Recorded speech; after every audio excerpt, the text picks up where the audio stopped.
Hello and welcome along to the Sports Express Show. We're going to touch on the Formula One now with the last Grand Prix that happened on Sunday. The Monaco Grand Prix, you know, the one that everyone loves to hate. Yeah, very true. For various reasons. It's the most glamorous and most boring at the same time. Like you're just a cute track, bro. Like, calm down. That's all you are, yeah.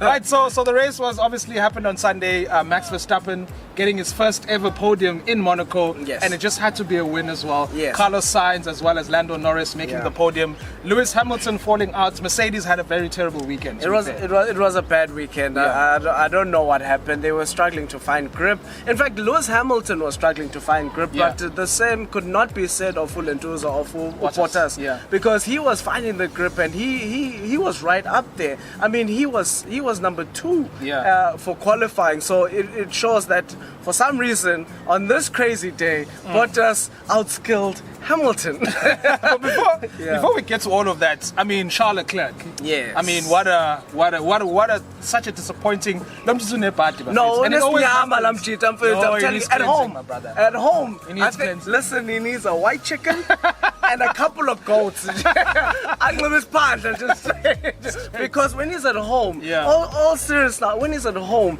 nothing happens, nothing goes well for him. Like it was literally laid out. This is the 3rd season in a row, if I'm not mistaken, where he has not finished at his own home Grand Prix. So there's something that happens, and he was on form during qualifying, and he just, I don't know, he missed pole position, and I think he just misjudged that bend, and it's not the hardest of bends. I think he was looking at the next point of next bend, and then he clipped the barrier, and that just broke the wishbone, and he just went straight through and he banged it.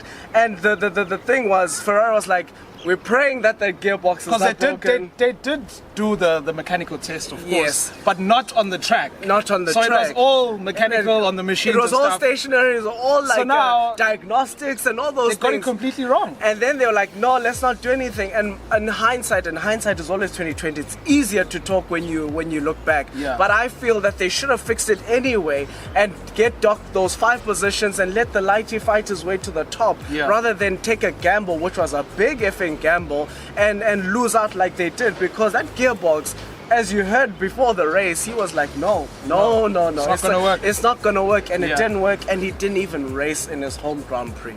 Right, Red Bull, are now leading the championship. Max Verstappen is leading the championship for the first time since 2018. Which is Red Bull. We're basically seeing Mercedes not leading for the first time since 2018, and it's quite a monumental one for them now. It is monumental. I mean, it's a big step forward, and I think for the sport, it's actually a good thing to actually have qualified and experienced and skillful drivers go at it at an equal playing ground. So it's great, but Mercedes will come back.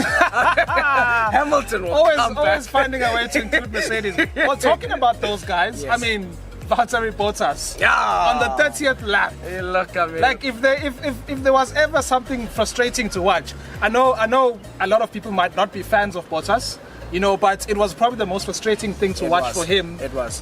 Because of how long. Yeah. Of how dreadful or dreary it was. Yeah. That wait, I literally felt for him. I felt for him as well, and I'm not the biggest Bottas fan, but at that moment, not having a good car, but him being so skillful with the car, being in that position, in the top 3 as well. In the top 3, I mean, he was definitely going to get a podium, if not actually the win.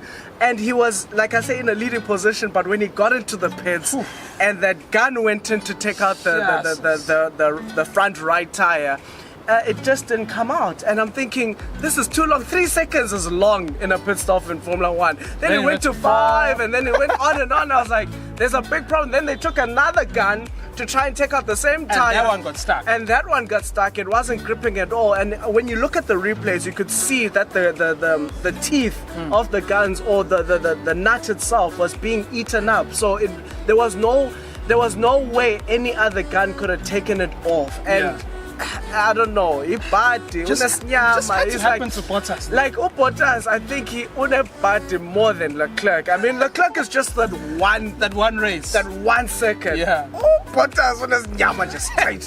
Like he needs to please his ancestors somewhere somehow, because when it comes to pit stops, let's be honest. I'll even be honest. Hamilton 2.1, 2.2 gone. Bottas 2.8. There's always something shaky. Always something with the Bottas, and it has to be reviewed as the team. Obviously, I'm not saying that they're compromising him, but it's just a bit too funny. Not how funny. The way it's the discrepancy between the two. The way, and it's probably the same guys, like we said. I don't know. Maybe you guys can correct us. Maybe they have different crews for the different cars, but I think it's the same guys. So how is it that Hamilton 2.1 and Bottas will be 3, 4, whatever? There's always some mishap that happens, but unfortunate for him, and hopefully he can come back stronger. Hopefully. Azerbaijan Grand Prix is next. That's going to be happening in June. A bump in the road for Mercedes, you think? And you'd expect them to come back for that one? Yeah, look, I mean, they have enough money to come back. They have enough resources. So it's not a matter of if they will come back, but when they will come back. And hopefully they will come back in the next race and make everything even more exciting. It was quite interesting seeing Hamilton at number 7 and hearing his frustrations, and they were not a gelled unit in this Grand Prix, but we'll see how they bounce back. I mean, they are a championship side team, so I'm expecting them to bounce back and have a better result than what they had in Monaco. Definitely. Guys, thank you again for tuning in, and we'll catch you again next time. Please make sure that you comment, like, and subscribe, and press that little notification bell to notify you of the latest videos. Thank you very much, and peace.